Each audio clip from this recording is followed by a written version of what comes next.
എൻ്റെ ഒരു സുഹൃത്ത്, എൻ്റെ രണ്ട് സുഹൃത്ത്, ഈ രീതിയിലൊക്കെ നമ്മൾ പറയാറുണ്ട്. എൻ്റെ ഒരു സുഹൃത്ത്, പക്ഷേ ഇംഗ്ലീഷിൽ ഇത് പറയുമ്പോൾ ചെറിയൊരു വ്യത്യാസമുണ്ട്. എൻ്റെ ഒരു സുഹൃത്ത്, വൺ മൈ ഫ്രണ്ട് എന്ന് പറഞ്ഞാൽ പോരാ. ഇംഗ്ലീഷിൻ്റെ രീതി വേറെയാണ്. One of my friends, friends എന്ന് പറയണം, വെറും ഫ്രണ്ട് എന്ന് പറഞ്ഞ പോലെ പോരാ.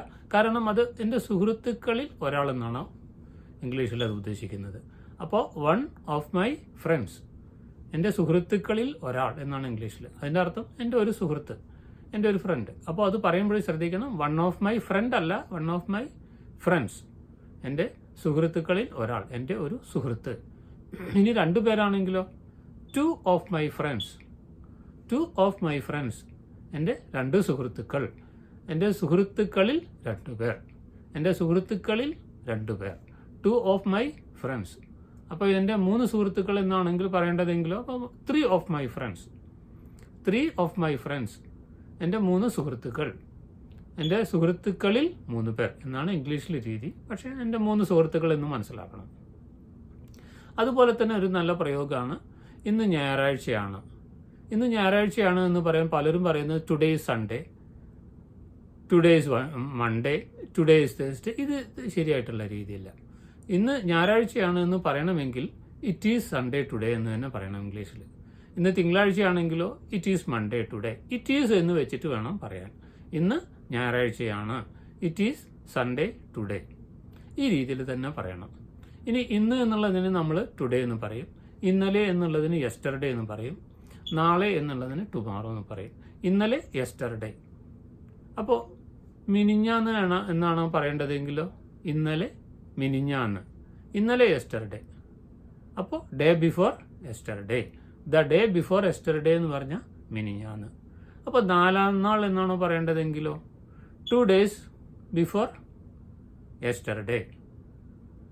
അപ്പോൾ ഇനി അതിന് നീട്ടി പറയണമെങ്കിൽ ത്രീ ഡേയ്സ് ബിഫോർ യെസ്റ്റർഡേ, മിനിഞ്ഞാന്ന്, നാലാം നാൾ, അങ്ങനെ. അപ്പോൾ ടുമാറോ എന്നുള്ളതിന് നാളെ, ഡേ ആഫ്റ്റർ ടുമാറോ മറ്റന്നാൾ, നാലാം നാൾ 2 days ആഫ്റ്റർ ടുമാറോ, അഞ്ചാം നാൾ 3 days ആഫ്റ്റർ ടുമാറോ. അങ്ങനെ 3, 4 എന്ന് പറഞ്ഞ് കൂട്ടി നമ്മൾക്ക് അതിനെ ആറാം നാൾ, ഏഴാം നാൾ, എട്ടാം നാൾ അങ്ങനെ പറയാൻ കഴിയും. ഈ day before yesterday, 2 days before yesterday, 3 days before yesterday, ഇങ്ങനെ നീട്ടി നമുക്ക് മിനിഞ്ഞാന്ന്, നാലാം നാൾ, അഞ്ചാം നാൾ അങ്ങനെ പറയാം. മറ്റന്നാൾ എന്നുള്ളതിനും അങ്ങനെ നമുക്ക് 3, 4 എന്ന് പറഞ്ഞിട്ട് കൂട്ടി ദിവസത്തെ കൂട്ടി പറയാൻ കഴിയും. ഇനി അതുപോലെ തന്നെ നല്ലൊരു പ്രയോഗമാണ് ഹോൾ ഹാർട്ടഡ്ലി എന്ന് പറഞ്ഞിട്ട്. അതെ, ഹോൾ ഹാർട്ടഡ്ലി എന്ന് പറഞ്ഞാൽ പൂർണ്ണ മനസ്സോടെയാണ്, ഡെഡിക്കേഷനോടെയും സിൻസിയറിറ്റിയോടെയും കൂടി ചെയ്യുന്നതിനാണ് ഹോൾ ഹാർട്ടഡ്ലി എന്ന് പറയുന്നത്. He did everything wholeheartedly, അവനെല്ലാം നല്ല ഡെഡിക്കേഷനോട് കൂടി ആത്മാർത്ഥതയോടുകൂടി കാര്യങ്ങൾ ചെയ്തു, പൂർണ്ണ മനസ്സോടെ എന്നൊക്കെ പറയാം. He did everything wholeheartedly. പക്ഷേ ഹാഫ് ഹാർട്ടഡ്ലി എന്നും പറയും. മനസ്സില്ലാതെ, ഒരു ഡെഡിക്കേഷനും ആത്മാർത്ഥതയൊന്നും ഇല്ലാതെ കാര്യങ്ങൾ ചെയ്യില്ലേ, അതിന് പറയുന്നത് ഹാഫ് ഹാർട്ടഡ്ലി എന്നാണ്. ഹാർട്ട്, ഹൃദയം എന്നുള്ള വാക്ക് തന്നെയാണ് ഹാർട്ട്. അപ്പോൾ വൈമനസ്യത്തോടു കൂടി ചെയ്തു, പൂർണ്ണ മനസ്സില്ലാതെ ചെയ്തു, അതാണ് half heartedly. He did everything half heartedly എന്ന് പറഞ്ഞാൽ മനസ്സില്ലാതെ മനസ്സോടെ ചെയ്തു എന്ന് പറയാറില്ല, അത് തന്നെയാണ്. പൂർണ്ണ മനസ്സോടെ ചെയ്തു, ഡെഡിക്കേഷനോടു കൂടി ആത്മാർത്ഥതയോടുകൂടിയും ചെയ്തു എന്ന് പറയണമെങ്കിൽ he did everything wholeheartedly. നല്ല യൂസേജാണ്, പഠിച്ചു വെക്കുക. അതുപോലെ തന്നെ നമ്മൾക്കൊരു കാര്യം സംസാരിക്കേണ്ട, അങ്ങനെ ചെയ്യണ്ട എന്ന് പറയണമെങ്കിൽ വി ഡോണ്ട് വാണ്ട് എന്ന് പറയാതെ let us not talk about them, let us not talk about them, നമുക്ക് അവരെക്കുറിച്ച് സംസാരിക്കേണ്ട.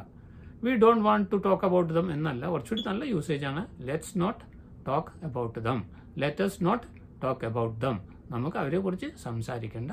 നല്ല യൂസേജാണ് ഇത്. എഴുതി പരിശീലിക്കുക, പറഞ്ഞ് പരിശീലിക്കുക. Thank you.